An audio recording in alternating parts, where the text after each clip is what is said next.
চাই না। আমরা ছাত্র জনতা এবং সাধারণ জনগণের পক্ষ থেকে আমরা আজকে এখানে উপস্থিত হয়েছি।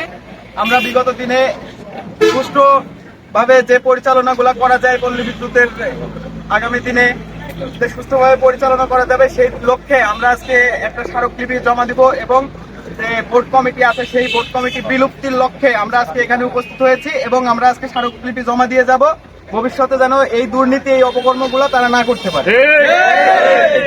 15 বছর ধরে যে দুর্নীতি চলতেছে এই দুর্নীতিকে আমরা দমন করতে যাচ্ছি।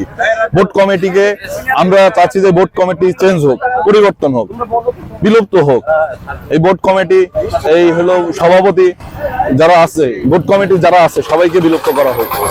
কর্মচারী আছে তারা বেশিরভাগ আওয়ামী লীগের সাথে জড়িত, তারা অনেক সন্ত্রাসী, অনেক। আর বর্তমানে শেখ হাসিনা যারা এখন নিয়োগ দিচ্ছে কর্মচারী কর্মকর্তা, তাদের স্বজন প্রীতির মাধ্যমে আওয়ামী লীগ বাছাই করে তারা নিয়োগ দিচ্ছে। আমরা চাই এগুলা সম্প্রসারণ হোক, বোর্ড কমিটি পরিচালনা কমিটি আবার নতুন করে নিয়োগ হোক এবং এরা হচ্ছে সুন্দরভাবে একটা পল্লী বিদ্যুৎটা একটা সুন্দরভাবে আর কি পরিচালনা করতে পারে, দুর্নীতি মুক্ত একটা পল্লী বিদ্যুৎ হোক, সেটাই আহ্বান সবার।